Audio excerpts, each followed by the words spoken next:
March 4th, Transportation Advisory Committee meeting. And first thing we'll jump into here is the approval of the agenda. And I know there was a slight change over the last couple of days. There was one additional streamlined tip amendment that was added, which is the item 2026-25, which is a cost decrease. This is a project that we just saw last month. So if you're seeing it again and thinking it's deja vu, it's because you did see it last month. So there was a cost change here. Nothing else really changing on that. So it was a last minute add, but doesn't affect the regional solicitation funding or anything like that. Other than that, does anyone have any changes they'd like to make to the agenda or anything to that regard? Okay, not seeing any. We'll consider the agenda approved as is, and we'll move next to onto approval of the February 4th, 2026 TAC meeting minutes. Does anyone have any comments or would like to make a motion to approve those? So moved. Or is that Molly? Yep, Molly. Thanks, Molly. We have a first. Do we have a second? Lissa will second. Thanks, Lissa. I heard you first. Thanks, Chad, also. So we got a first and a second. Any additional discussion? Otherwise, all in favor signify by saying aye by roll call. Mr. Barbeau? Anoka County, McPherson. Aye. Carver County, Robgent. Or anybody, Carver. Dakota County, Laborie. Aye. Hennepin County, Ellis. Aye. Ramsey County, Rogers. Aye. Scott County, Jessen. Aye. Washington County, Leitner. Aye. 7W, Hausman. Or Witter. Egan, Mathis. Aye. Eden Prairie, Ellis. Ridley, Kozlucher. Aye. Chanhassen, Howley. Aye. Brooklyn Park, Culver. Aye.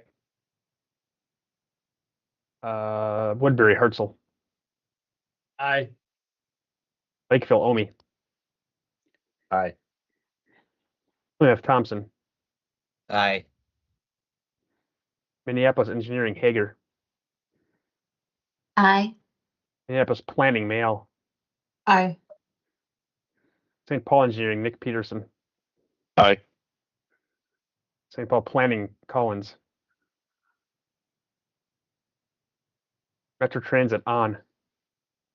Adam Harrington sitting in for Jonathan. Aye. Suburban Transit, Fighton. DNR, Spooner Walsh. Aye. Bicycle, Sabota. I believe he told me he's out. Pedestrian, Turner Bargain. Aye. Deed, Eddie. Mac, Reef. Aye. Community Development, Boylan. Freight, Meyer. She retired. We have a new freight. I apologize. I'm forgetting who that is. Hunkus. Aye. Lucas, thank you. Sorry about that.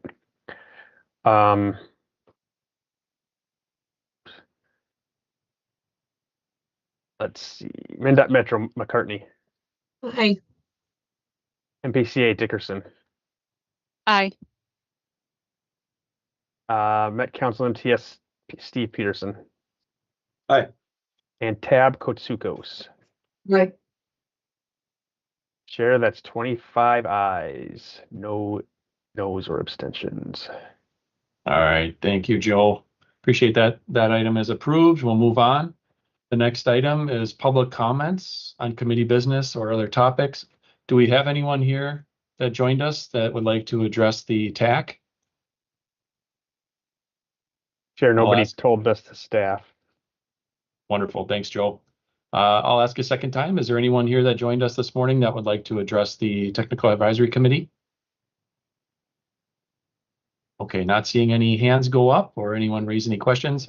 We'll move on to the next item, and that is the TAB report. Turn it over to Elaine. Good morning, Elaine. Thank you. Thank you, Chair. TAB met on February 18th. For the Chair's report, Chair Hovland reported that TAB Executive Committee had met prior to the TAB meeting. Julie Jepson was selected as the first vice chair, and Taylor Hubbard was selected as second vice chair. And then also Peter Dugan was selected to be the TAB liaison to the Transportation Committee. They had some discussion or had a report on the regional solicitation public comment period. Also, Met Council has submitted a federal US DOT planning grant application for build. It would be for a prioritization study already listed in the 2050 TPP and the UPWP called the Existing Interchange Modernization Study. There are 350 interchanges in the metro area that need modernization. This study will prioritize improvements to existing interchanges to modernize them, like is happening with Trunk Highway 100 and Verdon Avenue. For the MnDOT report, Connie Seabjim reported that as of February 17th, there were 27 fatalities statewide compared to 37 at the same time in 2025. The Minnesota legislature has started on February 17th. This is a bonding year. The local governments and state have $7 billion of requests. Approximately $1 billion would be in the upcoming bonding bill. The Rethinking I-94 project is out for public comment through mid-March. And then MnDOT will present in April on the impact on other modes, different streets, and different entities when closing roadways during construction. For the MPCA, Frank Kolash reported that the Climate Change 2026 Climate Action Framework was released. MPCA has grants open for food systems. The Federal Register EPA published their repeal of the endangerment finding for greenhouse gases from transportation sources. This is a reversal of a 2009 decision. EPA now says that in-house gases emitted from cars and trucks on the roads in the U.S. are not endangering health and welfare of the U.S., and it removes all regulatory bodies that were found to have under the Clean Air Act. It also repeals the vehicle emission standards for greenhouse gases going back from 2012 to 2027 and beyond. For the Metropolitan Airports Commission, Bridget Reef submitted a report to be read. Passenger numbers for 2025 were down 2.95%. They did hit an all-time record for international destinations in 2025. International travelers accounted for 3.6 million passengers, also a record. And Metropolitan Council, Deb Barber reported annual ridership numbers will be coming out in March. And then as the legislative session started, it means they have a number of legislatively mandated reports that they'll be required to present. Reports include the highest subsidy transit routes analysis, the premium on-demand pilot expansion, Metro Transit planning, care standards reports, and updates on transit safety. The Suburban Transit Association, Gary Hansen reported that there's continued increases in ridership for the providers. MBTA received a Dakota County Communities for All Award for supporting disability awareness trainings for its bus operators. For business items, TAB approved 2 streamlined tip amendments that came through TAC, the MnDOT National or NEPA or NEVI charging stations project that was added from moving from 25 to 26, and then the streamlined amendment for Minnesota Bridge 77 bridge rehabilitation. There was a scope change request that went through TAC, and it was also approved by TAB. They approved the scope change, but had the reduction of $752,000 of federal funds. And that was the same recommendation that came through TAC. Then they had 3 information items: a national scan of integration of travel demand management of highway projects, arterial bus rapid transit plan update recommendations, and they had discussion on the reading of the Dakota Land, Water, People Acknowledgment. TAB will have an action item at their April meeting recommending the number of times that they want to read the acknowledgement during their meetings. And that's my report. Okay, thank you, Elaine. Appreciate the detailed report. One thing I just wanted to add there too, compliments to Minneapolis for joining us at the TAB meeting. There was some additional information that came up on the action item regarding the scope change that took place on the pedestrian facilities project with the 2 intersections that were removed and the 2 that stayed. Appreciated you guys having a representative there to help talk through all that, because there were some photos and comments from 1 or 2 of the TAB members that came up after the TAC meeting. So again, thank you for doing that and providing some additional testimony that morning. So that was very helpful. Any questions for Elaine or additional discussion? Okay, not seeing any, we'll move on. Next, we'll move into the committee reports and business. First is the executive committee. The TAC exec committee did meet this morning at 8:15. We walked through each one of the streamlined tip amendments that we'll talk about today, as well as the 2 funding and programming items that you see on the agenda. A few other items to note. One is our next meeting will be a virtual meeting unless we foresee a larger item come through or something to that regard. Otherwise, plan on the April meeting being a virtual meeting. So, and beyond that, we just had a detailed discussion about how some of the new policy changes, like the scope change policy and the program year policy, are being applied as we move in. You know, we're a few months into that new policy now, actually almost a year, and just seeing how it's playing out. So we had a discussion regarding that. Otherwise, that was the end of that meeting. So any questions on that? Okay, not seeing any, we'll jump right into our 2 action items here, which is 2026-21, which is a streamlined tip amendment regarding the 394 lighting system replacement project. I'll turn it over to Mr. Barbeau. Thank you, Chair. Yeah, 2 pretty easy ones today. So this first one is a tip amendment to reduce the length of MnDOT's I-394 lighting systems replacement from 3.6 miles to 2.968 miles. And the western terminus I-94 in Minnetonka would not change, but the eastern terminus would change from General Mills Boulevard to US 169 Golden Valley. I apologize, I didn't get a map for this, but I will have one for TAB. They usually are pretty intent in wanting one. So not much happening here.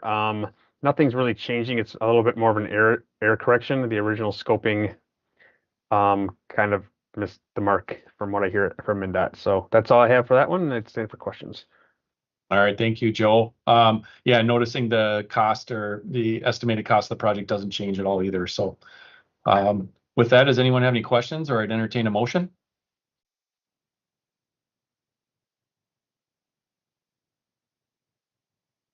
Would So anyone like to?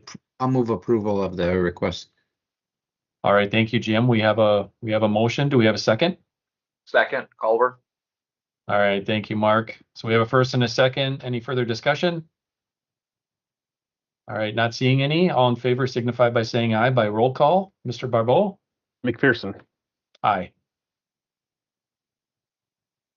Anybody from Carver County? Labrie. Aye. Ellos. Aye. Rogers. Aye. Jensen. Aye. Leitner. Aye. Mathis. Aye. Kozlucher. Aye. Howley. Aye. Culver. Aye. Hartzell.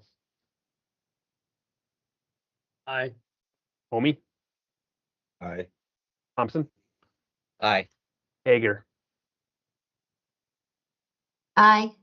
Mayell. Aye. Nick Peterson. Aye. Harrington. Aye. Spooner Walsh. Aye. Turner Bargan. Aye. Reef. Aye. Uncas. Aye. McCartney. Aye. Dickerson. Aye. Sorry, I couldn't find the mute button. And there. Steve Peterson. Aye. Kotsukos. Aye. And anybody I missed that maybe wasn't here for minutes? Hi, this Aye. is Chris Labounty. I'm here with STA alternate. Thank you. Indeed, Eddie. Thank you. Are you both ayes? Aye. Aye. Thank you. Chair, that's 27 ayes.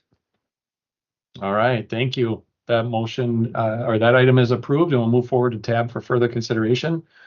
Next, we'll jump into the next action item here, 2026-25, another streamlined tip amendment, a cost decrease for the Minnesota 77 Bridge Rehabilitation Project. Again, this is the one that seems like deja vu, but a little further change on this one, and we'll turn it over to Mr. Barbeau for further conversation. Thank you, Chair. Yeah, so last month we added this TMS and lighting to this project, which is a rehab of about 10 bridges or so along Minnesota 77. And along with that came a very slight cost increase. This 51,989 total was a couple $100,000 less than that. And I believe that was just a reflection in the addition of those project elements. Since then, MnDOT has received a updated cost estimate for the project. And it's a significant decrease from what they thought. You need a certain proportion, a certain percentage of cost decrease to even require a tip amendment, and they cleared that pretty easily. So the what you're seeing here is a 25%-ish, $13 million nearly decrease in cost. And the first question that people that have seen this have asked is, so what's being reduced in the project? The answer is actually nothing. So it's a large project that had a 90% estimate, whenever that last happened, a year ago or whatever. And then since then, the cost for all 10 bridges came in lower than what was originally estimated last year. And so the cost estimate now has reduced quite a bit. And this is something that doesn't always happen, particularly in this direction, but it's nothing's changing and nothing more interesting than a surprisingly low cost is happening. So with that, I would stand for questions. Thanks, Joe. I see Molly has her hand up. Go ahead, Molly. Oh, you're still on mute. Oh, thanks, Chair. Molly from MnDOT. Just a little more background too. This is a river crossing. It's a pretty unique bridge. Well, bridges, because it's a number of structures. It's got the cables, and we got a late estimate from our central office bridge folks that they just didn't retire a lot of the risk associated with the project until right towards the end. It does have a letting in May. We're trying to get it out the door this fiscal year. So yeah, just updated the estimated quantities and retired that contingency. So would have liked to have this done all together with the previous one we just saw, but that's how that goes sometimes. Okay. Thank you both for that discussion. I know my board would love to see me come in with a 25% reduction on some projects, but we'll wait and see if that happens. Usually it's the other way. With that, is there any questions for Joe or Molly? Otherwise, I'd entertain a motion. Mr. Chair, this is Paul Lakeville. I move approval.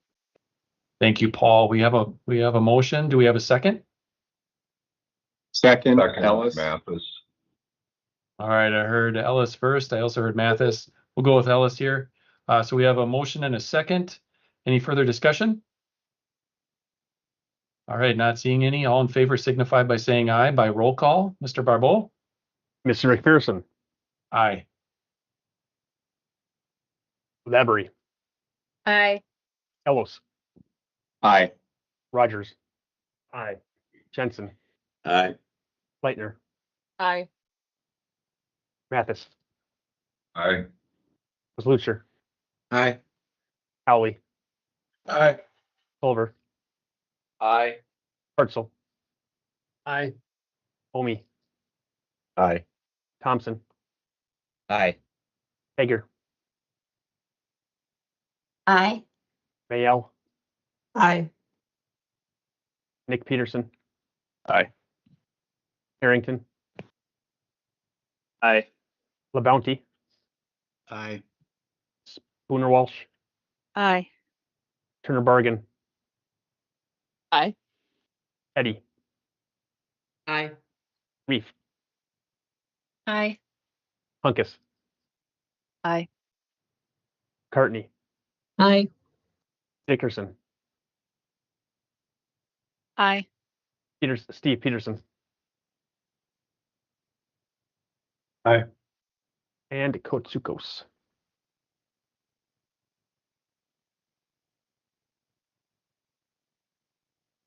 Kotsukos. Aye. Chair, once again, 27 ayes. All right, thank you, Joe. That item is approved and we'll move forward for further tab consideration. That completes those two streamlined tip amendments. Next, we'll move into an update on the TAC Bicycle Pedestrian Planning Technical Working Group. So I believe we have Mr. Elmer and Ms. Schallberg here with us today. So I'll turn it over to one of them if they'd like to provide an update. Yep, Steve Elmer here. I'm going to be doing the report out. Thank you, Mr. Chair, and good morning, members. I have 4 key items to report out. The first is related to technical work group leadership and member vacancies. We announced to the group that we're nearing the time or the end of the service duration for our 2 co-chairs, and so we have openings for a new chair and a vice chair for this group. We also have 1 tech work group vacant seat for a suburban city representative. So we asked the group for volunteers or nominations to be sent our way before our next meeting in late April. And then related to the work group, we asked for volunteers to serve as the alternate bicycle pedestrian representative to the TAC. And we have a few names to consider, and we will announce who that alternate will be at our next report out. The second primary item to report out was an introduction to a new regional sidewalks data set study. This study is being conducted in 2 phases. Phase 1 is the consultant-led study. It will take about 8 months to complete, and it will build on our previous council work to assess sidewalk data needs among local agencies. And the phase 1 effort has several goals. To identify data priorities is the first goal, and an early task will be to assess current needs through a stakeholder survey, which will be distributed later this month. The other 2 goals are to evaluate best practices and options for data application and or collection of new data, and also to develop recommendations for a data acquisition approach to inform the phase 2 of this planning effort. And phase 2 is the actual procurement of the data and creation of a new data set. And this is slated to occur in the 2027 to 2028 timeframe. The third item was an overview of a new planning effort, the RBTN Rural Connectors Analysis. This planning project is in direct response to Action 15D in the 2050 TPP to explore options to connect the RBTN corridors and alignments to rural communities. And this will be achieved through reviews of peer MPO agencies' experiences and practices with sidewalk inventories, through a gap analysis of bicycle corridors and bicycle facility treatments, and this will involve a level of traffic stress analysis. The study will include an update, an opportunity for agencies to update the RBTN with new rural connectors, and it will include planned discussions with technical stakeholders related to the regional solicitation. The Bike Ped Planning Technical Work Group will serve as the basis for this project's technical advisory group. We'll likely add a few members to supplement that group for this study. And this will be a non-consultant led project. It's being conducted by Met Council staff. It will begin later this year and continue into 2027. And the fourth item was an update on the regional solicitation and active transportation processes and application changes, specifically changes being considered from the public comments received.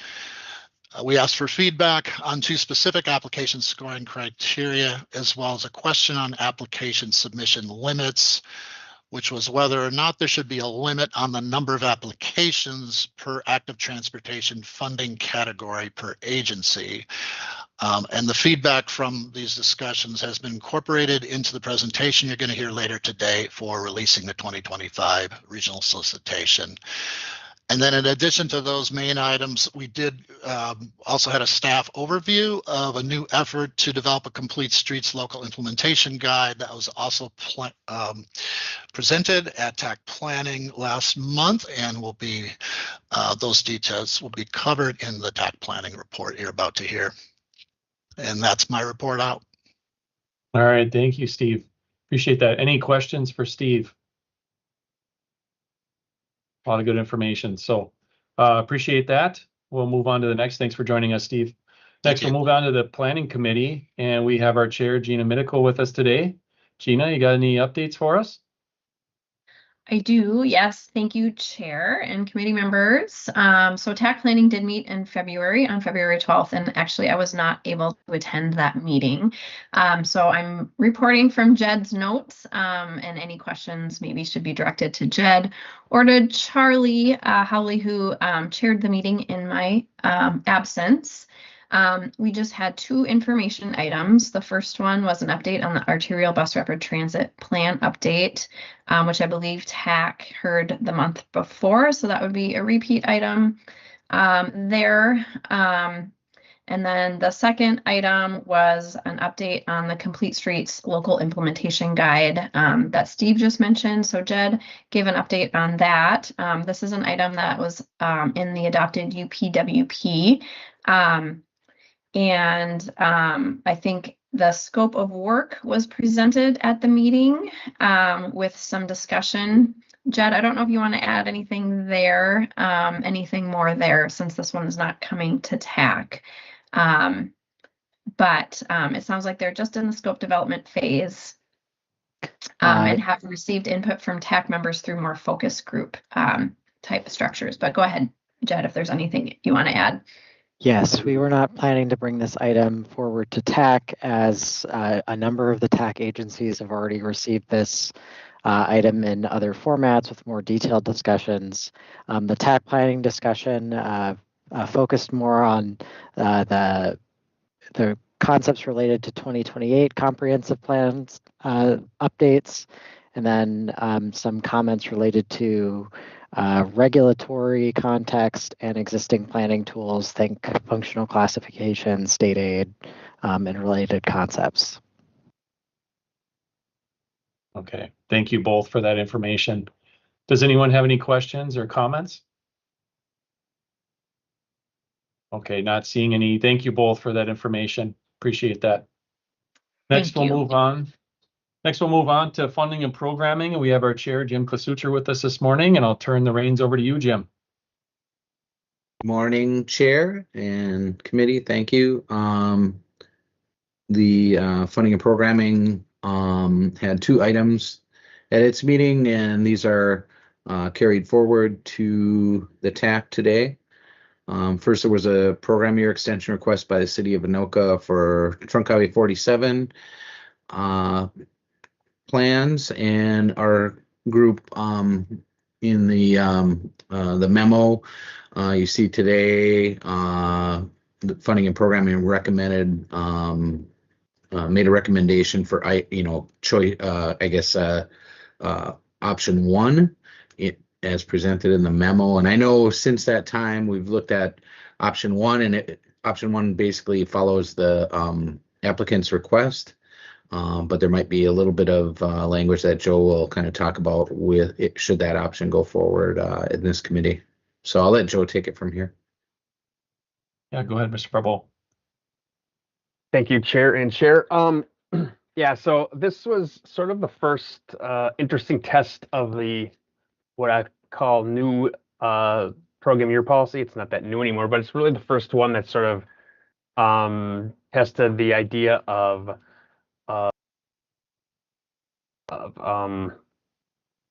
exceptions. You know, the original program year policy from up through 2024 allowed for 1 year, one time exception or program year extension to the scope change policy, but for a program year change. So up until that point, we had seen a lot of activities where we had projects that were combining with each other, were dependent on other projects. We had a lot of exceptions to that, which were frankly against policy.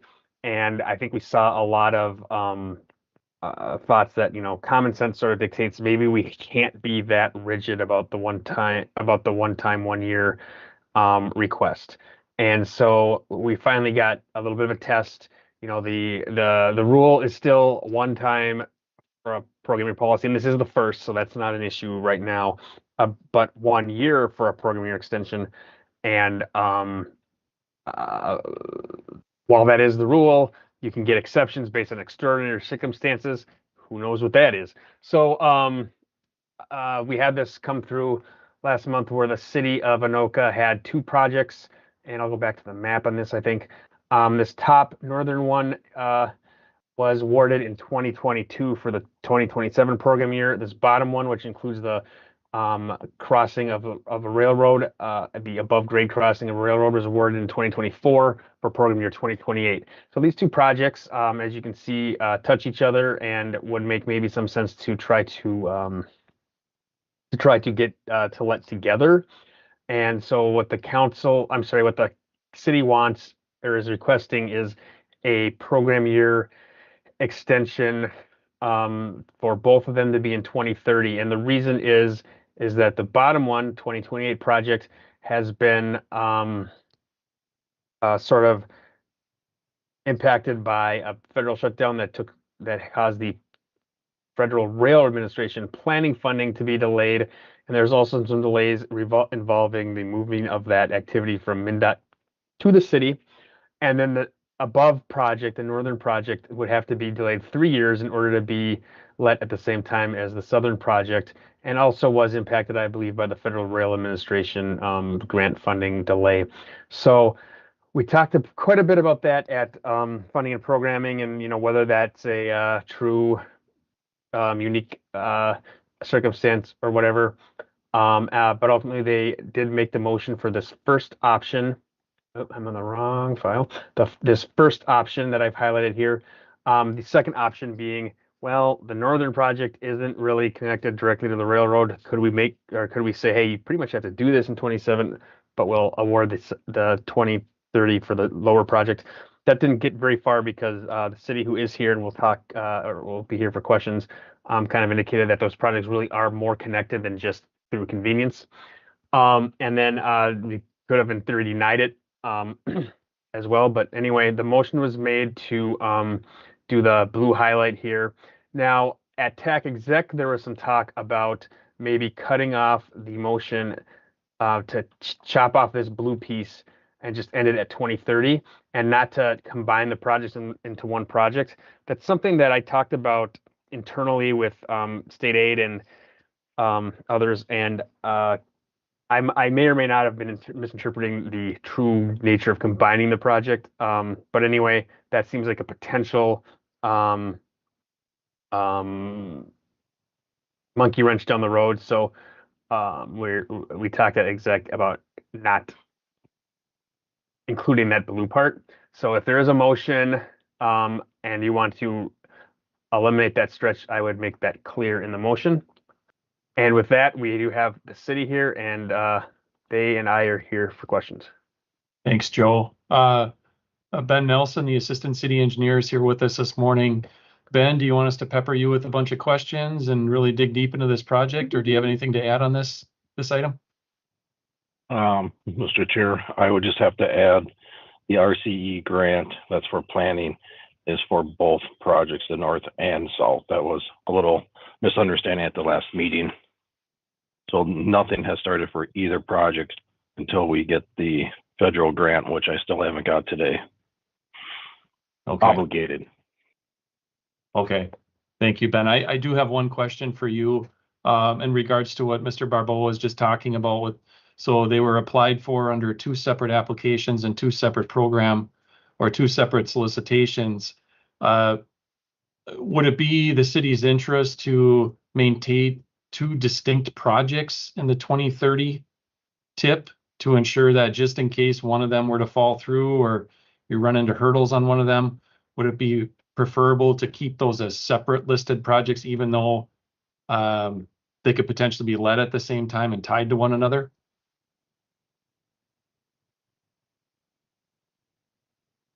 Mr. Chair, at this point, having them combined was the recommendation. My understanding was the best to move forward with. But having two separate projects tied is fine too. Okay, and where I'm going with that is if, let's say you run into some more issues with the Federal Rail Association or Authority, and for some reason the grade separation project doesn't meet that timeline, you could still move forward with the northern portion of the 47 project, because as shown, they're independent utility, even though they're next to each other. Is that something that the city would want and we'd make that change with our motion today, or are you fine with the motion as shown? I would ask the question back to Joel. What was state aid's recommendation when you spoke to him? Not to combine them, or to combine them for their, when you talked to them? Sure, I don't want to say anything with authority, but we had talked about combining them in a different context. So I will say this, the safe move might be to not dictate at this meeting to combine them, because that combination can be done administratively, and that's not something, and that a decision that can be made later. That's not something we have to decide today unless you actually tell them to combine it. So maybe the smart move is not to include that. And hopefully one day, if it is combined, we do that all the time and we don't come through this process. Okay, wonderful. Mr. Chair, with that recommendation, I would say the motion not to combine them into one project at this time. Okay, thank you, Mr. Nelson. All right, I'll open it up to the rest of the group for any questions or further discussion on this item.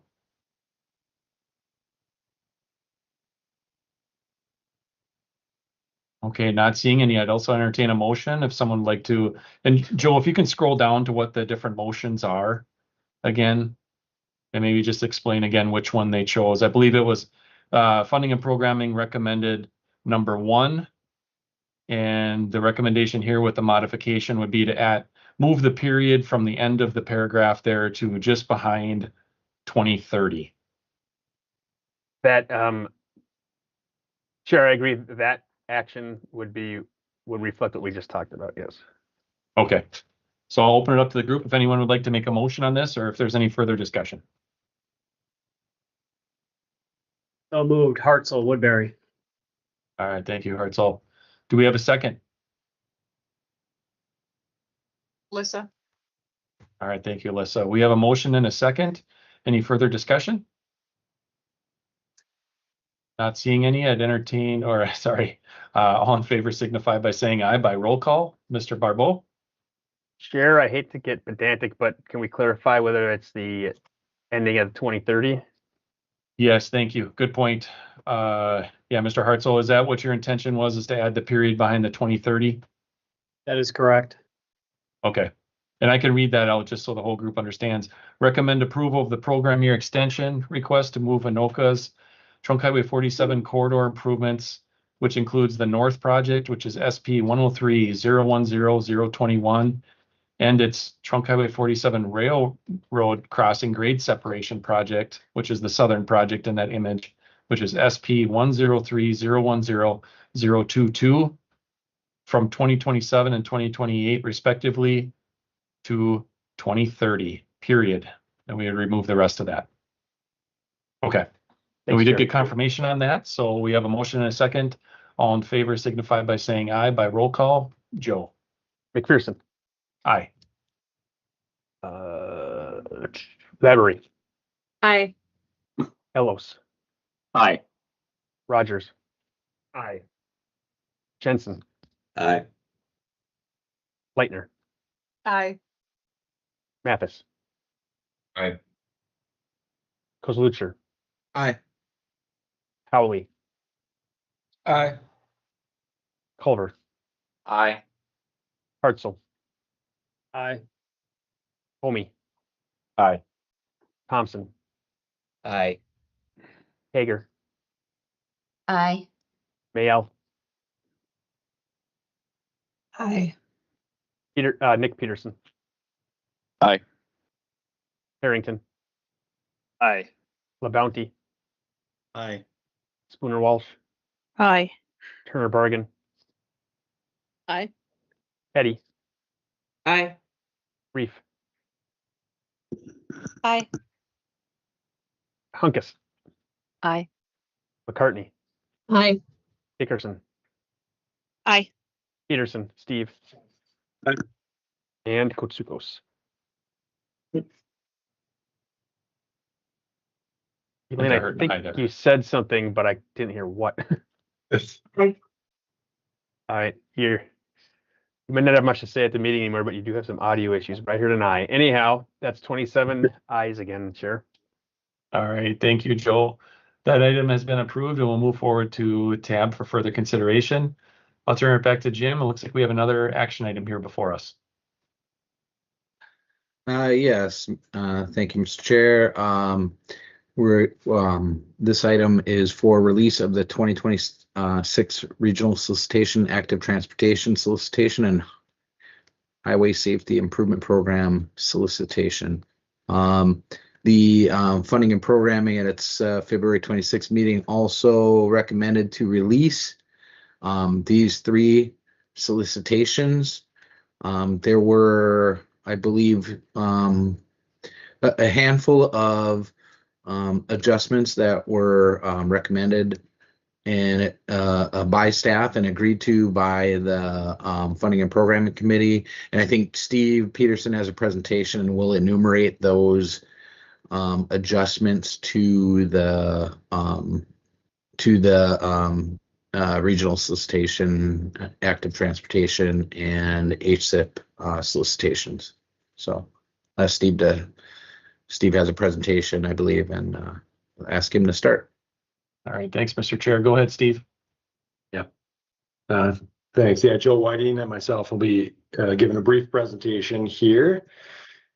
So again, we're coming back to you after the public comment period to see if you'd like to make additional changes to any of the 3 types of applications, the solicitation, active transportation, or HSIP, based on the 22 total comments received. Did get a late one here from Carver County that didn't get included. It was a week late here, but I think it did reiterate maybe some of the other points in the other letters that were received, and they can expand upon that too if they want to in the meeting. But we had already finalized the report and sent it out to F&P. So 22 comments. We did do that budget survey, which we've done a few times now. We'll say the number was less than maybe typically we've gotten, and we'll do it again this summer, fall, as we lead into the funding options. But I think it was a difficult time to do public outreach overall, and then maybe limited some of the budget surveys specifically. But the comments we received, mostly, a lot of them were from agencies. I'd say very insightful comments. Some could be short-term changes. Others are more for probably the 2028 cycle. And so I think what TAB's going to have to weigh is what changes do you want to make now? We are moving to a new software system. We used to be a web grants. Now we're moving to, it's called Flux, F-L-U-X-X. So we're building that system right now. So major changes would result in a delay to the solicitation going out. So I think this group and then TAB will have to kind of weigh the magnitude of the changes. And if you have questions on that, we can talk more detail about that. So first, we're going to hop into active transportation. That was maybe the more interesting conversation was on this at the F&P meeting. And Joe Whiting, why don't you go ahead? I'll advance the slides for you. Thanks. Yeah, Steve, I'll just take over and you just take back over when I'm done. It's no problem. I got to load it up. So easier that way.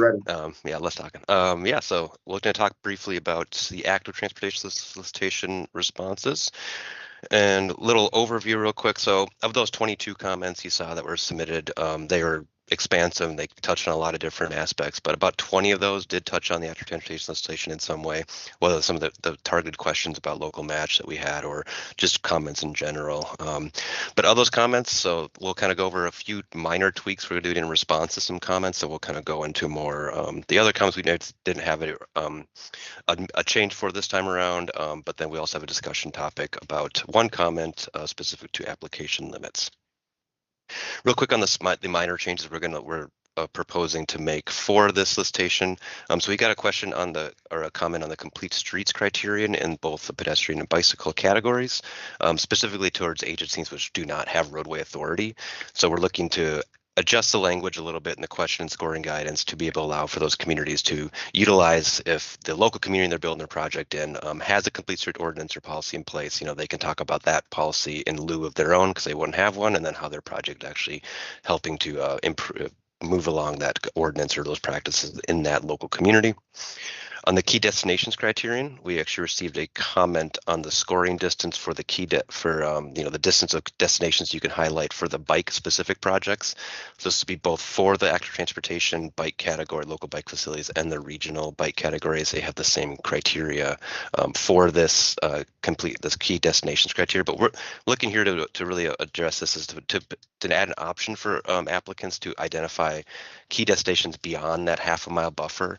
So we have to keep that half-mile buffer specifically for our GHG mitigation kind of reporting and tracking.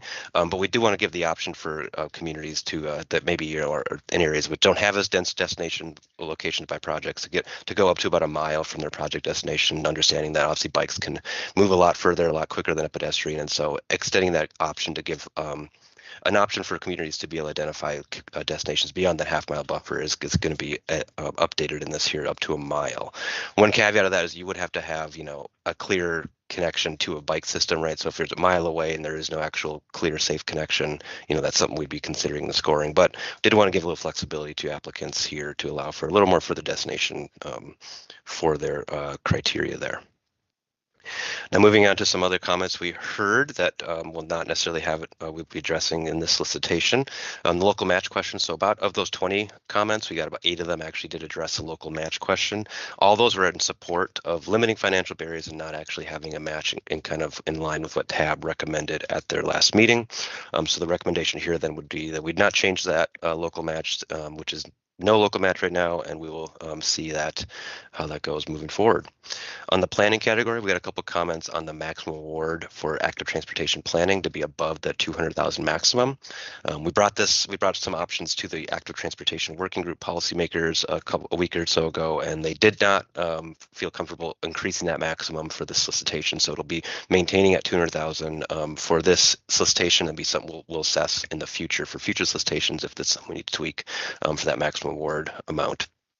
Other comments here, so you see kind of 4 other comments here. That this bolded one, we'll have a little more discussion on that. That'll be the kind of discussion here, but looking at potentially, understanding that we do not have a local match here. Some of our policymakers and the comment we received was really concerned about potentially certain applicants flooding the system, right? If there's no local match requirements, they can kind of just apply for every project they've got in their CIP or every project they've got in a plan, and kind of potentially the burden that would be on applicants, on scorers, and potentially on those smaller applicants. But we'll have more about that in a second. Other comments we received about the planning category eligibility to consider corridor planning. We've heard that a couple times. Policymakers really wanted to focus this first solicitation on system planning and helping those communities who do not have system plans today to get those in order to be able to apply for projects in the future. So that is being kept as is. We got another comment on year-round maintenance and being shifted from a qualifying criteria, scoring criteria.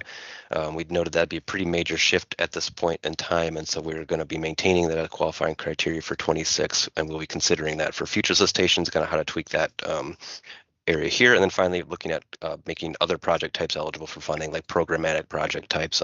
Again, another thing we'll be considering for future solicitations, but for this solicitation right here, it's going to be maintaining an infrastructure and planning focus. As I mentioned, we do want to have a little discussion on the active transportation application limit topic. So we have brought this to a couple different groups already before coming to TAC here. So a little outline of kind of what we've heard from these groups before today, just before we go in that discussion here. So we did bring it to the Active Transportation Working Group early last week. And as I mentioned, there was a really concern for smaller applicants being pushed out by larger agencies if there isn't a limit, right? If one large agency with a lot of resources is able to send 10 applications, which are really polished and well put together, potentially that could push out some of our smaller applicants, which we want to get these funds to. They discussed any potential timing impacts if we're overwhelmed. If the scores, we've got many hundreds of applications, right? And our volunteer scoring teams, could potentially be overwhelmed by the scoring needs and requirements, and potentially could delay the process and cause an undue burden on those volunteers. But they did want further technical discussion before bringing this topic back to the tab. At our bike and pedestrian planning technical work group, there was general feedback in approval of limiting the number of applications to support a more spread of projects around the region and to limit that scoring burden for volunteer scorers. Members had suggested to limit a potentially 3 to 5 applications per category. So, you've got your bike and your pedestrian category. So if you say you're a single agency, that could be 8 total, right, in the bike and the pedestrian category, but limited per category though. And then we brought it to the Met Council Trail Agency Implementing Agency Coordination Work Group as well. Again, the general feedback there was in support of a limit, and they were suggesting potentially a 3 to 4 applications per category. And we also brought to TAC funding and programming last week, so a lot of meetings last week. The general feedback there is actually skeptical of limiting applications. There wasn't a ton of support of identifying a limit in the funding and programming group. There was no consensus to move a motion forward, so we're kind of bringing this here as a discussion topic to the TAC. So with that, a few pros and cons, and then I'll open up to a little discussion here if you want to talk more about this. But some pros limiting applications, as we mentioned, give smaller cities and communities a better opportunity to be funded, right? If there's less applications, there's more opportunities to be funded for projects. A higher volume of applications may be taxing on those volunteer scorers. This does limiting submittals would force agencies to prioritize projects and limit their submittals, similar to what the USDOT does a lot in their discretionary grant programs, right? They want you to prioritize your best projects to be applying those and not just anything. May help with the geographic balance of the region, as I mentioned. So, more spread around the region if it's less concentrated in specific communities. And there's likely to be another solicitation for active transportation in 2027. So, if you don't get all your projects funded or can't apply for them all, there's going to be another one next year. It'll be smaller, but there will be another opportunity pretty quickly after this. Some cons we were talked about. If we did limit too intensely, maybe there may not be enough applications to fund the full 50 million, or may require funding lower scoring projects, right? So we're just going down the list to get everything. We might get some projects which aren't the greatest.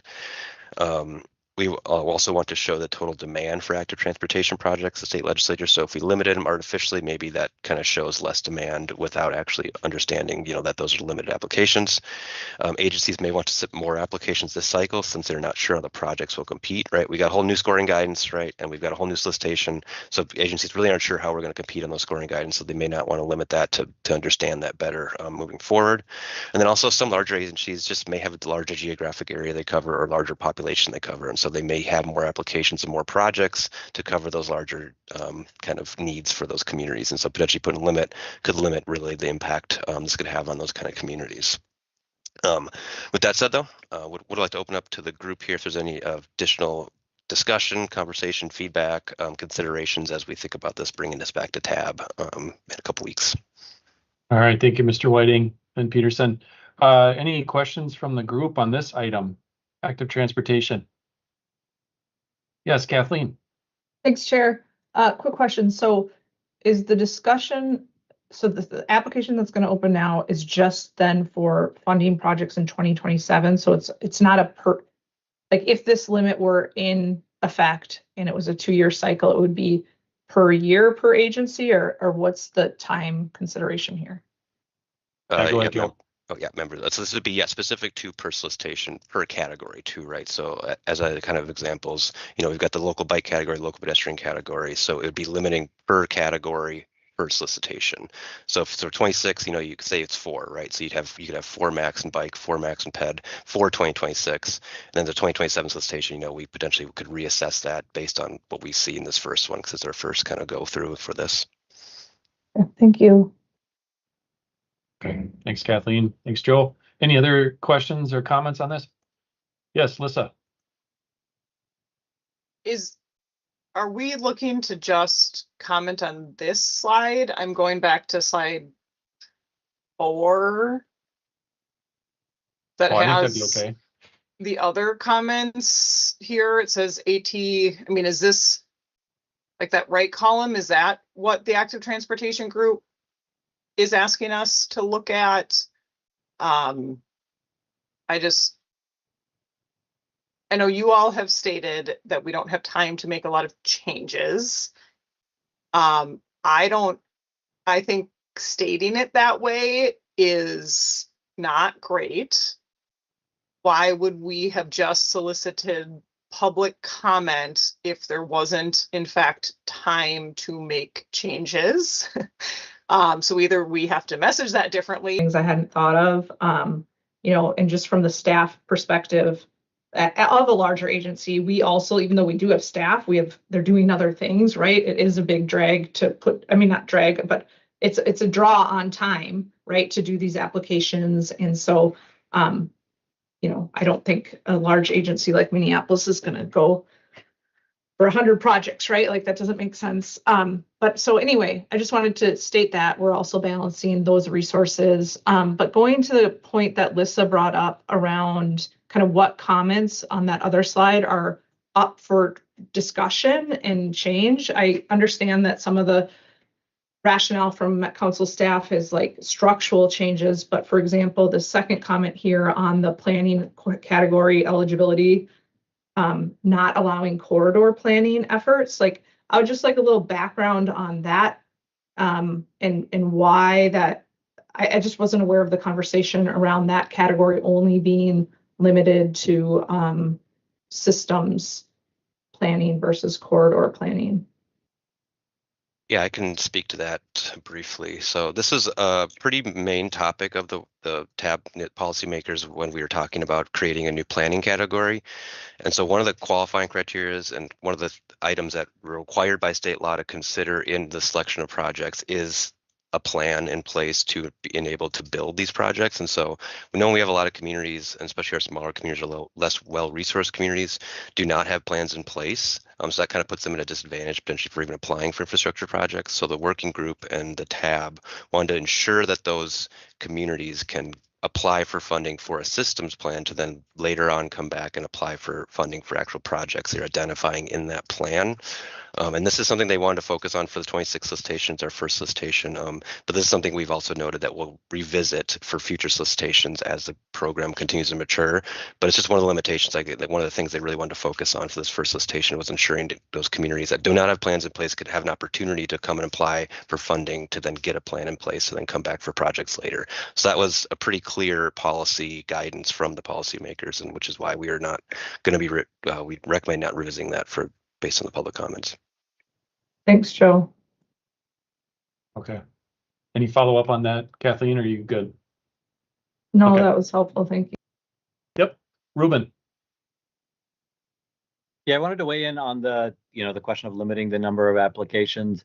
When we talk, the concern about maybe larger agencies having more capacity, I think people generally would put St. Paul in the larger agency category. I'll just say I share the concern that that in a particular agency might just have a large number of applications. And I would echo Kathleen. We are a larger agency, but we don't. I can tell you now, we are not going to have 5 applications in the active transportation categories this round. I would be in favor of limiting the number of applications, but I'm wondering if there's a sort of compromise scenario where we don't limit the number of applications, but there is a limit on the number of projects that can be awarded from any particular category to an agency. I think that would address some of the cons here in terms of being able to we would still allow the process to demonstrate the total demand for projects, and would still allow agencies to sort of test the waters in terms of what's successful and not by submitting potentially a large number of applications, but we could still protect ourselves against a scenario where one agency sort of dominated the awards there. So just wanted to put that idea out there. Thanks, Ruben. Any feedback on that, Joel? Was that brought up at the working group? Yeah, that is something we talked about, and we didn't necessarily dismiss it offhand, but there wasn't a a big glomming on that as an option, but that was something discussed as an option as well. So I think that's something they would consider, I think, if it got to tab in that way. Okay, thank you. Lissa. To build on that, I mean, I'm just tentative to make up rules when we don't know what we're going to get. And I think tab, I think once we get all the applications, I think that's when F&P and TAC can kind of suggest, a funding via those funding scenarios of that's when those rules come into play. It just seems arbitrary to do that now when we don't know how many entities are applying and how many people are. So I don't disagree that maybe we should state that, but after we know what we're dealing with. That's just my hesitancy there. And I think it would be helpful for Tab and for me, who has to brief a commissioner, to have all of these comments broken into like what are ones that are too big to deal with now and what ones can be dealt with now. And warrant more discussion, because I'm still struggling with that. And the one, of course, that came, I think the corridor planning, now that I think about this more, I understand, and I was in most of those where the working group wanted to make sure small entities who had no plan, therefore couldn't apply for these funds, needed a plan. But a corridor study is a plan. Like the legislation doesn't state system-wide plan, does it? I was trying to find that language. And so that's what I just want to be a little careful about, is that we are not limiting, we go out. The working group wanted to set this up so an entity has the ability to apply for the money later to check that requirement. And so I just want to make sure then this requirement is listed in a way that makes sense. And if a corridor plan is considered a plan, then why wouldn't we consider that? But that's an open question I have. The other piece of it, and you all know I'm a broken record on this year-round maintenance. It was a discussion that some of us had about let's shift that to a scoring measure as opposed to a requirement. If that's something that we cannot get people behind this cycle, that will drastically limit the amount of applications. It just will. And we will only see the larger entities apply. And if we need to wait for that to actually shake out first to see this come to fruition, then it is what it is. But that was a solution some folks were chatting about, is making that a scoring measure. So the project people who do winter maintenance, and then other entities have the time over the years to be able to build that capacity, to score better in future years. That was the suggestion there. I do still think that's worth discussing. If we don't think we have enough people to get behind that, I understand it is what it is. But I just wanted to note that was Washington County's justification of changing that, is giving people, still awarding people for being able to do winter maintenance, and then giving people the time over the years to be able to build that capacity to do it and then score better in the future. Okay, thanks, Lissa. I do just want to call attention, there's a few chats in the string there. Steve Peterson, one of the state requirements for prioritization, one, the project's inclusion in a municipal or regional non-motorized transportation system plan. Ruben's very supportive of that. And some of the comments here that Lissa had mentioned. And then Kathleen had added to kind of interpreting that as this would indicate a corridor could be included. So a corridor style study could be included in that type of thing.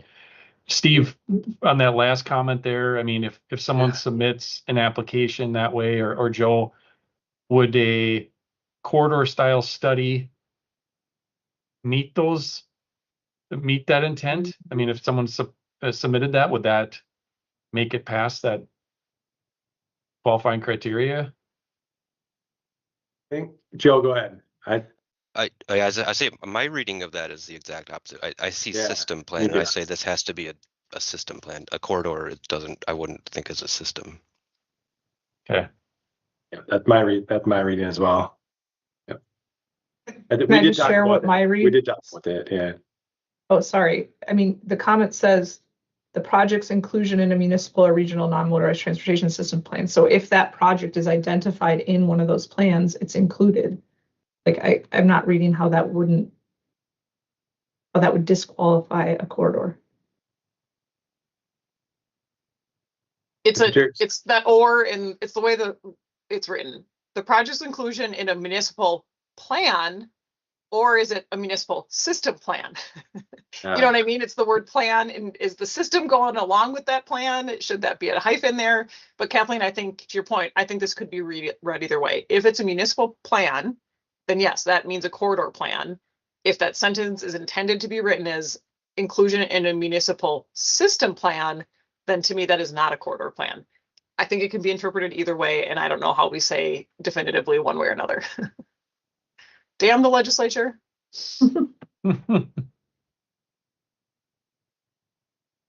Okay, great points there. Michael, you've been waiting patiently. Thank you. Yeah, thank you, Mr. Chair. I know we're getting into a lot of the detail, and I'll be brief here, but I think one of the biggest risks for this money, as you recall, this is a 5% carve out from the Met Council's 83% of the Metro sales and use tax. If there isn't enough demand because we're restricting applications, I think that's going to be seen right away, and that money potentially will go back to the Met Council for transit, and all of the locals will lose this opportunity for active transportation. So I just think looking at the big picture, the more applications, and I don't care who it's from, the better, especially this first go around. So I just wanted to put my 2 cents in that I already put this on the record at F&P, but I know the AT working group wanted some of that feedback. So I would just say there's a big risk to continued and future funding if the demand is not shown in this first solicitation. That's all I have, Mr. Chair. All right, thank you, Michael. I tell you what, if you guys have more questions on this, let's let Steve and Joe continue on with the presentation, then we'll come back. We can always circle back to this item here, but Joe, did you have some additional commentary on the active transportation stuff, or are we transitioning to Steve? That's it. We're going back to Steve. All right, thank you. Thank you, Joe. Okay. Took the screen back here. So these are comments related more so to the regional solicitation. We tried to bucket them as best we could. So again, we had several comments on car sharing, eligibility, the max award, shared mobility, and the discontinuation of the unique projects category. So smaller level changes here that would be easy to accommodate would be increasing the maximum award for TDM would be one example. But new categories would be a larger change. But I do think it's worth more conversation after this cycle on something about shared mobility or unique projects. There seem to be several comments in that arena. Several comments on community consideration, and I'd say more on the pro than the con for keeping it as is. That was a split vote at TAB. The percentage-wise, what the percentage would be. We're recommending that we do a full evaluation after this cycle, and on both the measure, the weighting, and everything related to community considerations, and then make some updates after the cycle is our recommendation on that. But did receive a lot of comments, particularly from agencies on that. Data considerations, quite a few, or one comment on the crash data. And this is one that we thought is in the motion from F&P about updating the crash data to the latest that was just recently released. So it'd be 2021 through 2025. And so that would relate to the 2 safety categories in the regional solicitation, but also to the HSIP. So I think that was Hennepin County that submitted that comment. So that MnDOT confirmed that they've got that data, and it's actually good to get rid of 2020. The start of COVID that year was wonky here. Other comments on the data and maps. We'll say we're working quickly on putting together resources for applicants on the mapping, and digitizing their projects, and that's all. We've been working on that for several months actually. So hope to have that out shortly. And then on the project forms, I would consider this a major change. And so we're recommending pushing it to 2028 to simplify the project forms. Well, it seems easy to do, tough to do when you're building a new software package, as we found out from our IS folks. Some other comments on the program years, and this was interesting. Came up a little bit in the solicitation evaluation too, about having, particularly for transit, some earlier year money available. They don't always want money 4 to 5 years out for transit projects. I'd say currently we don't have any additional earlier year money available. So if TAB would want to do that, they'd have to set aside money this cycle, similar to what we do for TDM or EVs, to have more near-term money. Did have a comment on trying to retain the bridge funding target. We didn't propose to continue that because, in large part, because the bridge funding in that $10 million target was a remnant from the past. So MAP 21 discontinued that. So that was almost 15 years ago now, that we had specific bridge funding. We do have a bridge category, and that will continue, but a bridge target that dates back 15 years to what used to be the BIR program, Bridge Improvement and Replacement. We thought at some point don't need to hang on to that relic. Same for Safe Routes to School. It was a specific program until 15 years ago or so. Then HSIP, some comments on HSIP, support of the Rumble Strip program. And I will say they are planning to do a fuller evaluation of the application after this cycle, to see how it connects, especially back to the Strategic Highway Safety Plan, the TPP, et cetera. I think they're planning a bigger review post 2026. So again, we've got 3 things coming from F&P, changing the crash years, a change to the scoring criterion for complete streets. This came from Three Rivers Park District. But if you don't own the roadway, how do you show a complete streets policy or from the jurisdiction? So allowing an agency like Three Rivers or a county, it could be to look at the local agency in meeting that complete streets or that scoring criterion. And then Joe talked a little bit about increasing the buffer distance for bike projects, in particular from a half mile to a mile, but only if you can show a continuous bike facility that you could be able to reach that destination that was between a half mile and a mile, could be considered in the scoring. So those are the 3 changes coming from funding and programming. And quickly on the next steps here, and I'll turn it back to you, Mr. Chair. A few things are in motion. One, we've got community considerations training coming up this spring. Amy Venos has already reached out to some folks about helping with the scoring there. I think we have a date on that too. I'd have to look back in my calendar for some training. The new software package, again, is called Flux, FLUXX. And both for applicants and for scores, we'll use that software package. So we are going to provide some training. Call for projects looking like late spring, probably opening in the mid or early May time period is my guess at this point. We'll also be forming scoring committees, and hope that a lot of you volunteer to help with that. And again, we're saying TAB project selection kind of late 26, early 2027 there. So Mr. Chair, I'll turn it back to you and see if there's any kind of topics beyond the AT that people want to dig into further here. Okay, Thanks. Thank you, Steve. Yeah. All right, Kathleen, you're first up. Thanks, Chair. Quick question. When you were going through the different comments received, it seems like there was more than less in terms of what you reported on for the raising the max award for. My goodness, I'm blanking. Can you just go back a few slides? So that was TDM, wasn't it? Yeah. So can you speak to why, or if that was discussed at FMP and why there's not a recommendation there, or if that's something we could potentially add as a recommendation? Yeah, I'd have to, thank you, Mr. Chair and members. So I'd have to look back at the public comment report to see if, I think we did receive it from multiple agencies about considering raising the maximum award.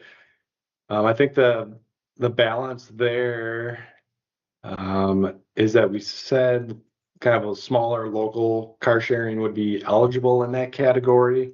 There's a finite amount of money that's available in there. So that I think that's what the committee would have to weigh is we have $1.2 million available in 28 and 29 collectively. And would you want to see fewer projects essentially if you raise that maximum award? And so that would be the balancing point there. We did not talk about it at FMP, I guess, to answer your question.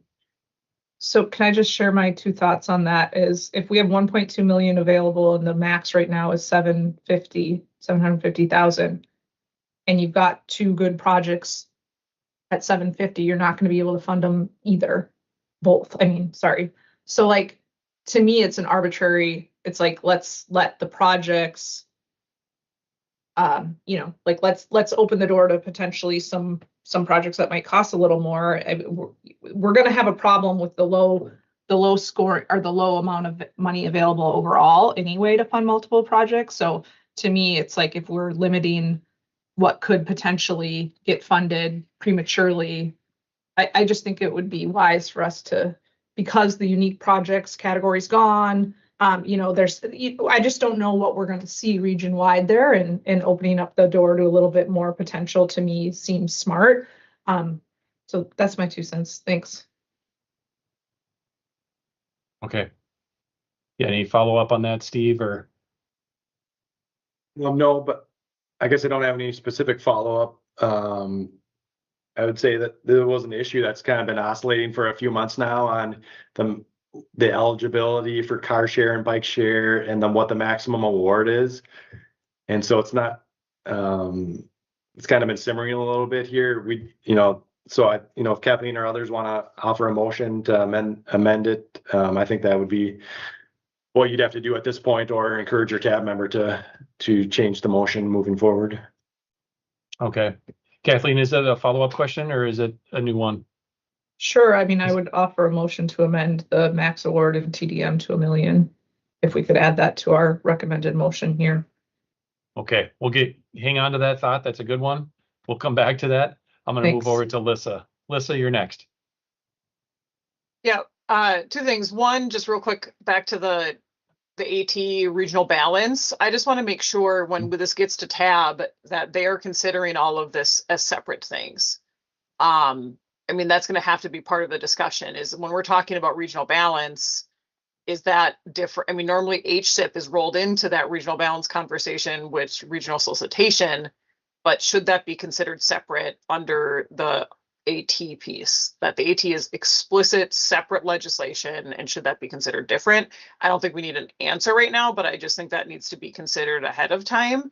So, if we are in a position of, Washington County gets 3 projects in regional solicitation and then has 3 other high projects in AT, is that a combined regional balance, or is that a separate regional balance?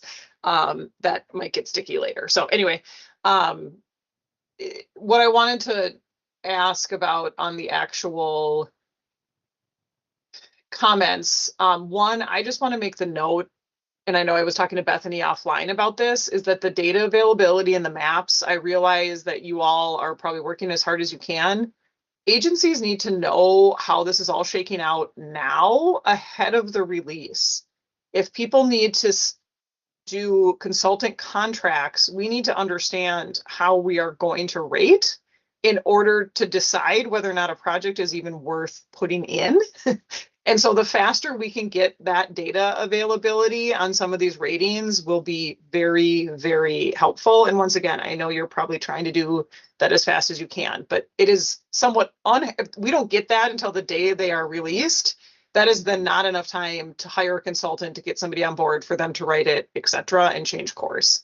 So just a note on that.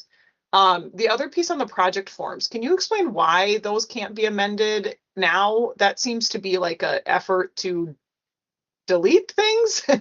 That project form doesn't really seem to be something that is up for debate on, like, it's absolutely not. And we were the ones who made this comment. I don't know if anybody has looked at those project forms, but it requests a pretty intense level of information that is not needed for scoring, but seems to be needed on the back end to then measure the benefits of the program.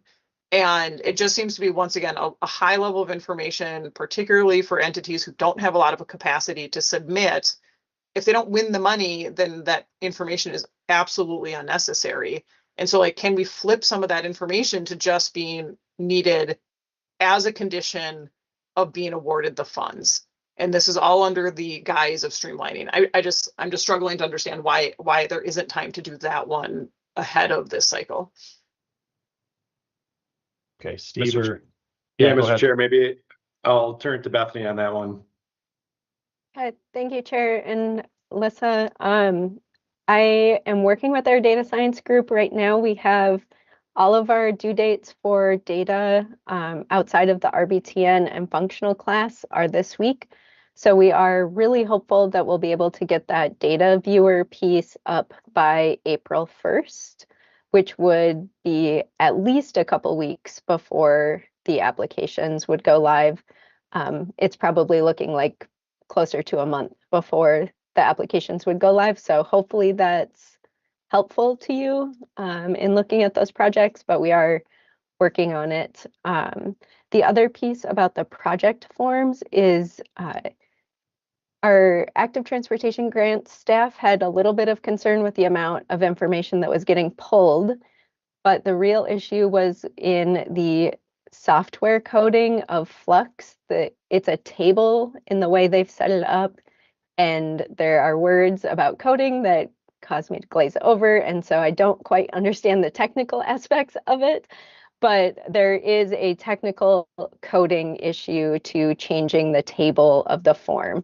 But it's one of the things we have on the top of the list to work on after we go live with this. So we would be able to implement it for the 2027 active transportation solicitation if we go that route. Okay. You have any follow-up on that, Alyssa, or any additional questions on that? I could add something too, just historically with what GREB grants, since I work mostly with that. When we're setting up the applications and the data, having to request it later, it's not going to be outside the system. And when we're doing data pulls, we need the information all together. Otherwise, we're going to have to put it in and build it in at a later time, and that's adding more time. But we do want all the data with the projects. So when we're pulling the information for the TIP or doing grant agreements, it's more than just the application itself. This information is used for the agreements, and either whether it's MnDOT or it's going to be our active transportation grants management or Metro Transit grants management. That data is all together in one place, and you don't want to be requesting it in another form and then having to somehow put it into the system and getting it to work. Okay.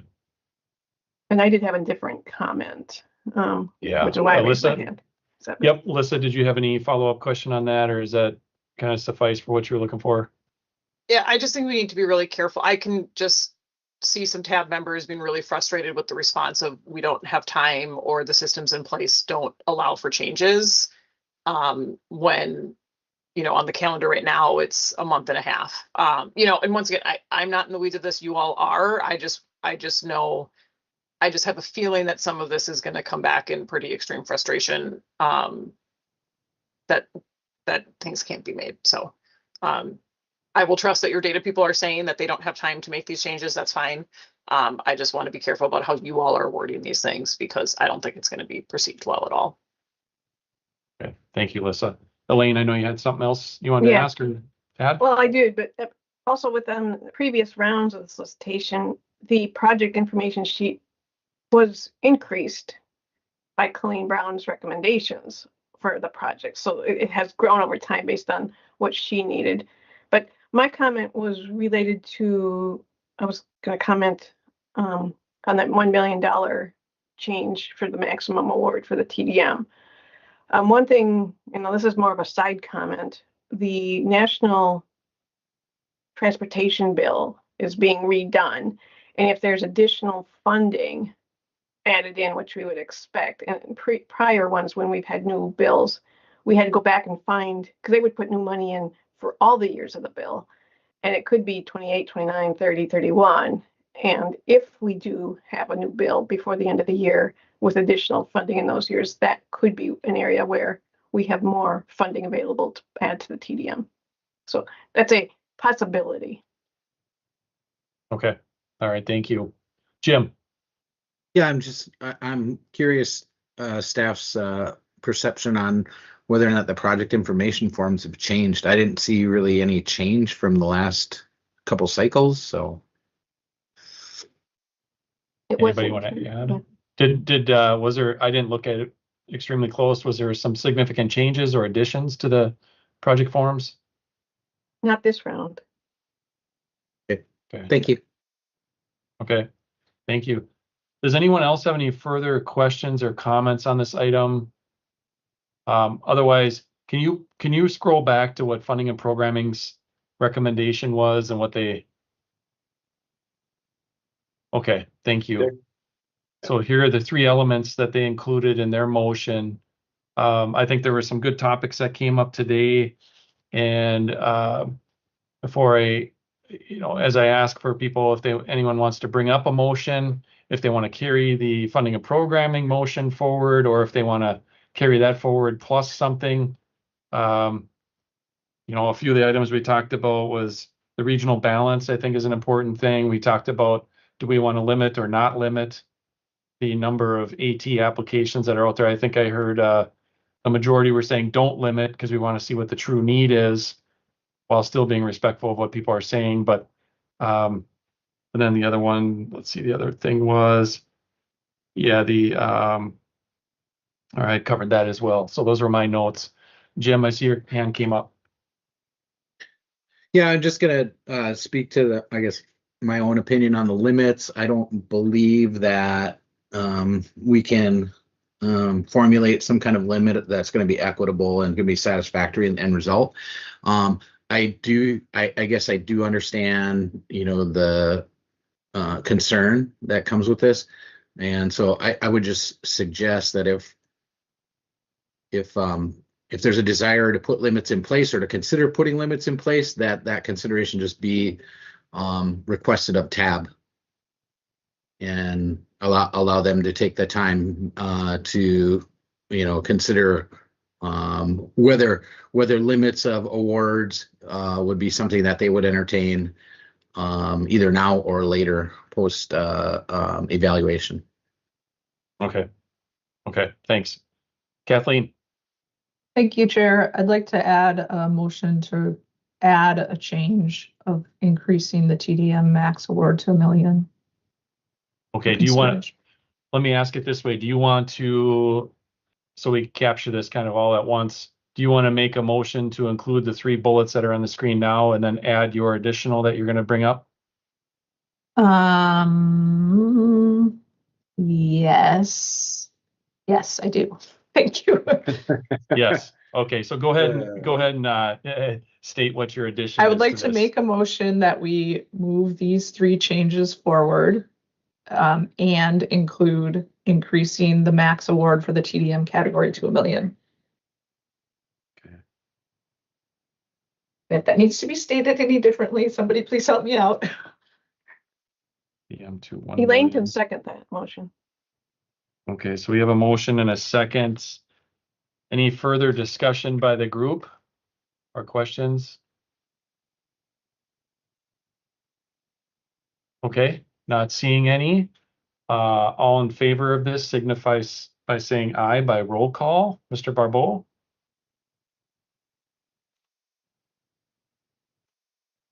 Sorry, I hadn't touched my mute button in so long. So that was Kathleen and Elaine. All right, McPherson. Aye.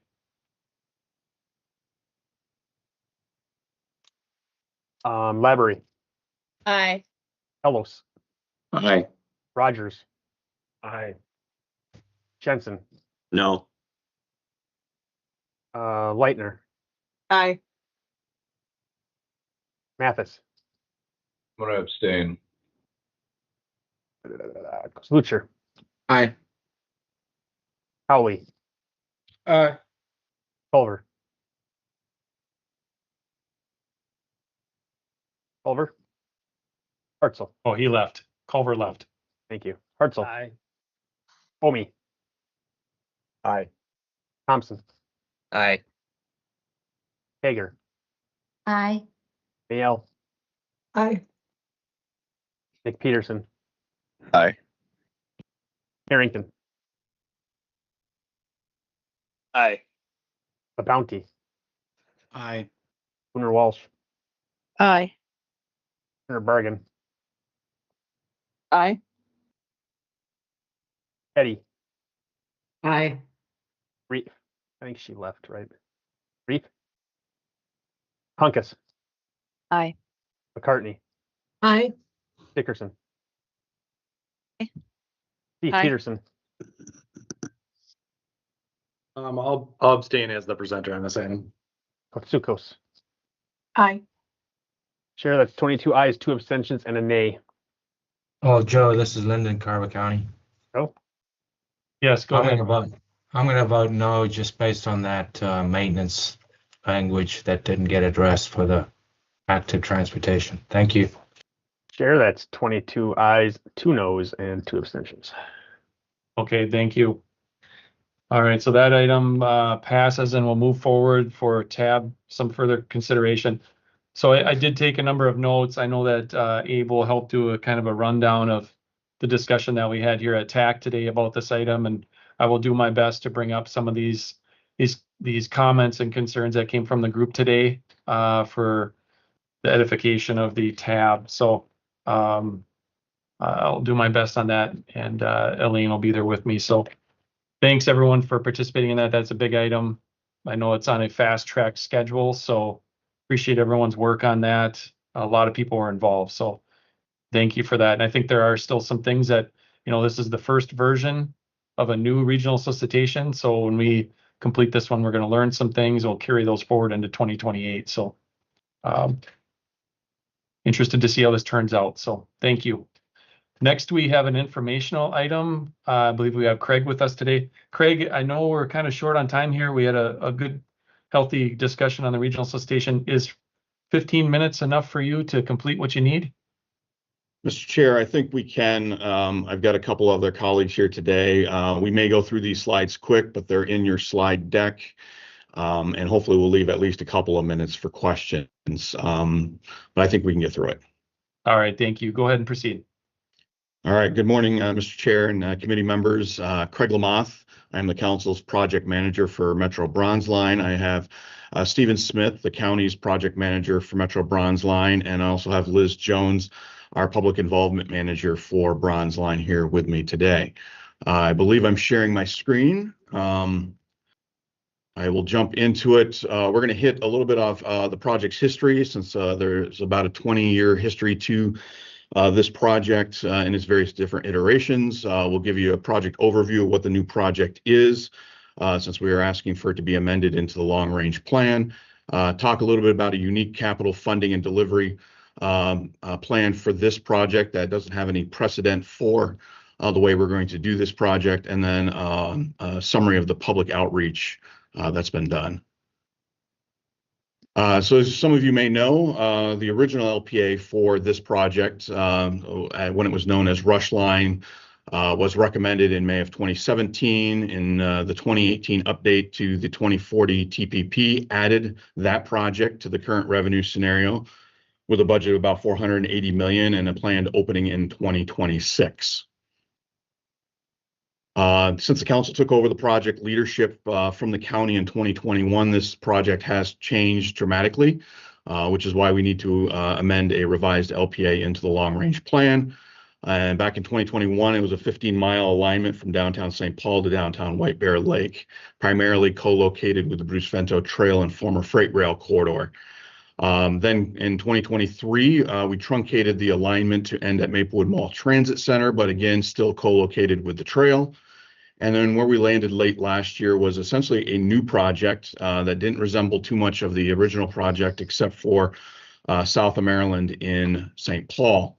And that new project in December was announced as the new Bronze Line project.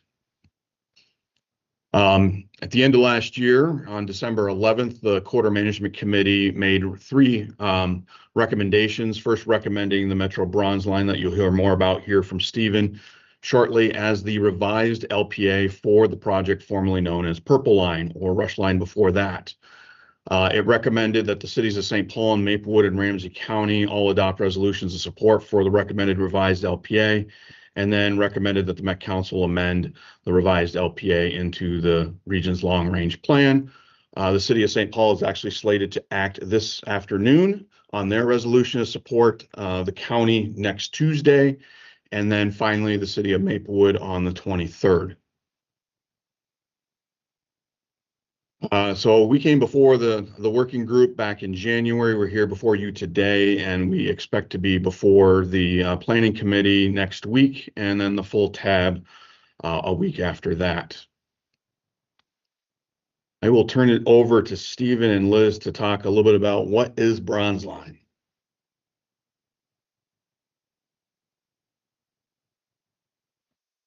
Thanks, Craig. Hi, everybody. Like Craig said, I'm Liz Jones. I'm the outreach manager on the Bronze Line. And so this slide here, like Craig talked through, Bronze Line has a long history, and since late 2021, and for the past 4 years, Bronze Line has really been in a study phase to figure out who we are as a project, change in route and scope. And so this slide here is really just a very high-level overview of some of our engagement during these route modification study phases, not comprehensive of all of the engagement we have done over the last 4+ years, but just wanted to share and let folks know that we have been out in community a lot on these particular initiatives to find the new project route, talked to over 6,000 folks who live in the area. We tabled at multiple community events, held multiple pop-ups throughout the corridor, connect with a lot of community organizations, neighborhood and business groups throughout the area as well. We did a lot of door knocking on this project, particularly with the small and BIPOC owned businesses that are heavily on Maryland and White Bear Avenues, conducted a number of surveys, and had various other events and activities as well. So this is a lot of information just trying to be captured on one slide to let folks know that we have been out in community a lot over the course of this study phase, and the project, as we are looking to move forward with it today, is really a combination of all these engagement efforts as well. We'll go to the next slide. So the Metro Bronze Line, like Craig mentioned, is really a reimagined version of the former Purple Line project. Something that we have really been making clear with folks is that this project is supported by our partners at the county, as well as the cities of Maplewood and St. Paul. And so it feels really good to be in this place where we're able to come together in collaboration and move forward to bring transit and bring this transformation to the East Metro and the East Side. This project from downtown St. Paul to Maplewood Mall will improve transit reliability. We will be making a number of safety improvements in this area as well. And Craig touched on most of these. We have a 10-mile route between Union Depot and Maplewood Mall with 22 stations. This also includes 5 miles of bus-only lanes and 2 new bridges. Go to the next slide. This is just showing where we fit on Metro Transit's Metro system map. So we now have our new Bronze Line branding. You can see us off to the right. And we always like to point out that without the Bronze Line in this map, there would definitely be less transit and less high frequency transit in this Metro network, kind of on the East Metro that we are working to build out. So again, we're excited that we are moving forward with this project on the East Metro.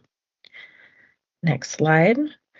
And although the Bronze Line has changed its route and scope over the last few years, we are really still serving a key corridor. We have over 60% BIPOC folks, 17% of folks who do not have cars, 20% of folks with lower incomes, 11% of folks who are over the age of 65, a growing number of folks who are under the age of 25, so 38%.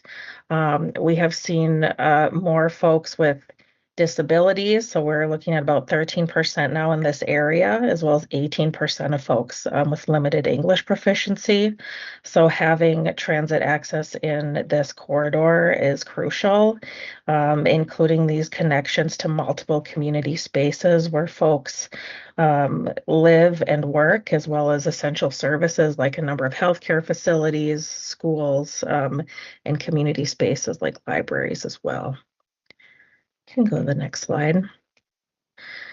The Bronze Line will have BRT station features. So this is a rendering of a Gold Line station. So we'll have very similar stations to what the Gold Line looks like today. We'll have the real-time sign information. We'll have the pylon. The shelters will have heating, lighting, and seating, security cameras, the off-board fare payment, the ticket vending machines, trash receptacles, bike parking. We are looking at raised platforms, and then of course the textile warning strip on the curb as well for accessibility. And you can go to the next slide, and I will switch, hand the virtual mic over to Stephen Smith, who will talk through some of the design in St. Paul. Welcome, Stephen. Thank you. Stephen Smith. I am the Bronze Line Ramsey County project manager. I'm going to go over some features of the project real quickly.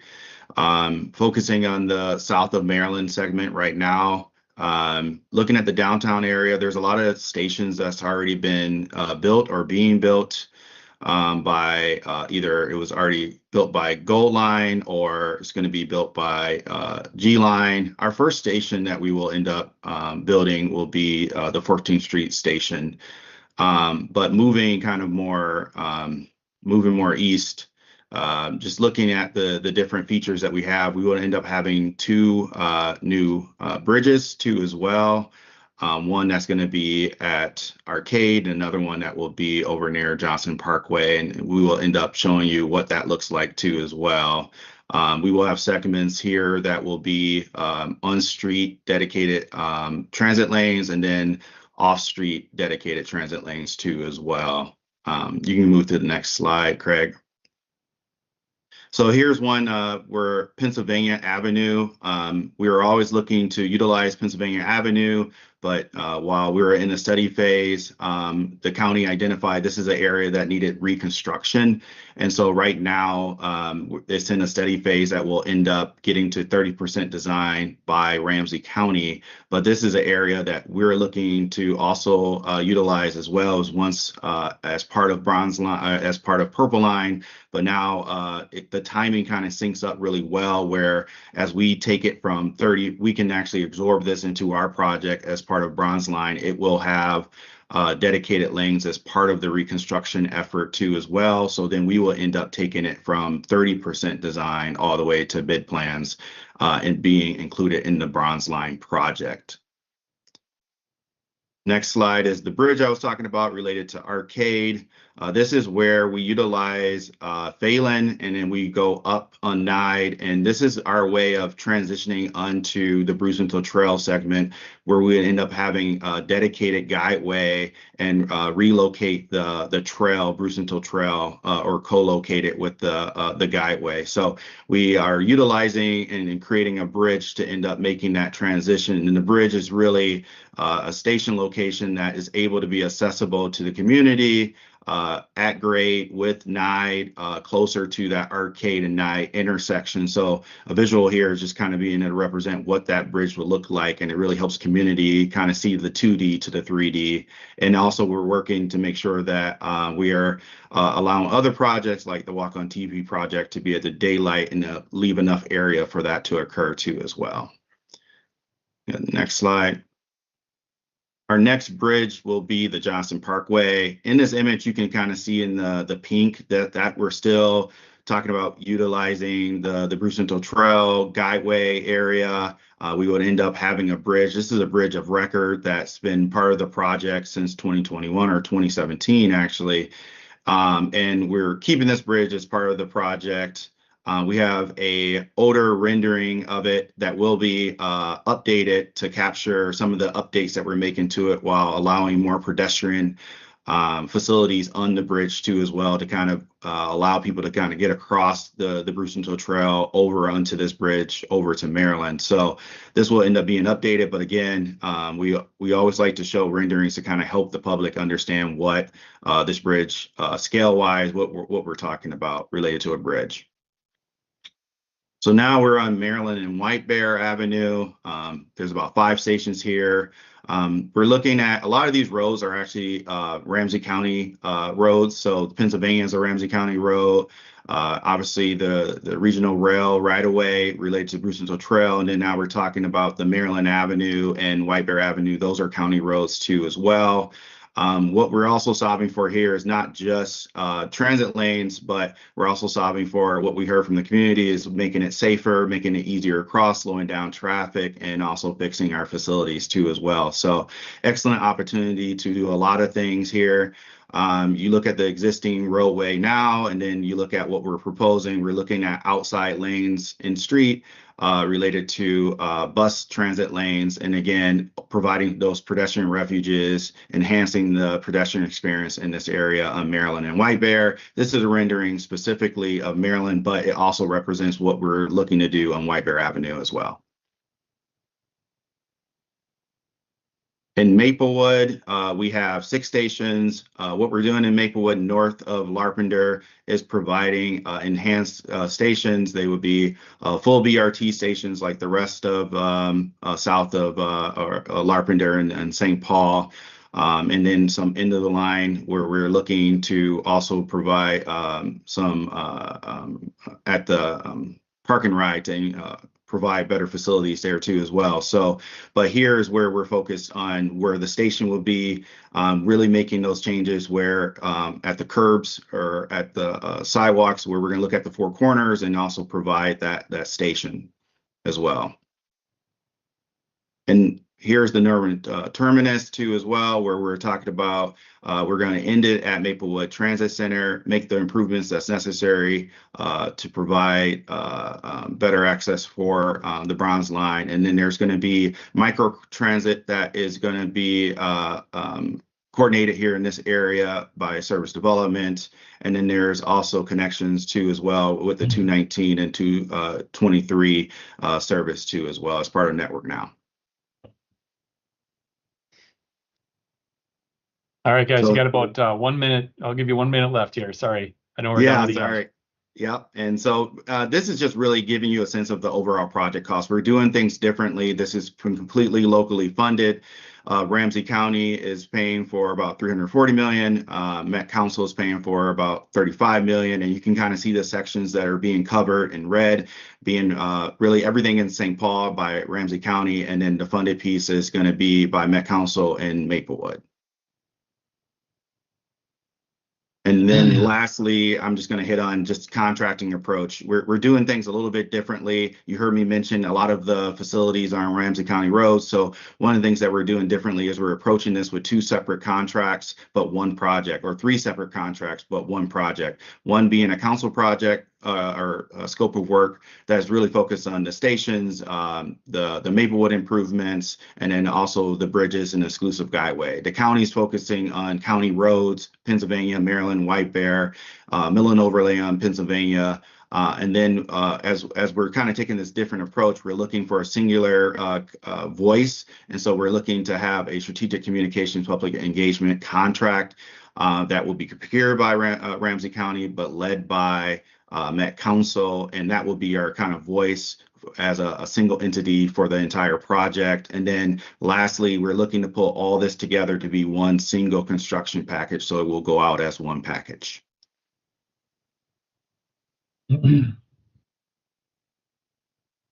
So we're here before you today kind of as a predecessor to next cycle of coming back forward with the TPP amendments after we have those resolutions of support. And this is the long range outlook. We had our county put the RFP out for theirs yesterday. We're putting our RFP out today. We'll have consultants on board to move this project forward by midsummer. And this is what our schedule looks like. Mr. Chair, I'll turn it back to you. All right. Thank you all three. I apologize for squeezing you guys in at the end, but you guys did a nice job fitting it in. One comment I have for you, I'm sure the public loves seeing those renderings. Those explain things in much greater detail than words can ever do. So I like the way that looked. But any questions for the team here? All right, not seeing any. We look forward to the amendment coming forward, and we'll hear a little bit more about this again in the future, but appreciate the update, and thanks for joining us this afternoon. With that, unless any of the committee members have anything they'd like to add, we'll consider the meeting adjourned. All right, no one's raising their hand. I'm sure they're ready to go to the next meeting. Thanks everyone for staying tuned, and have a great month here. We'll see you in April. Thanks.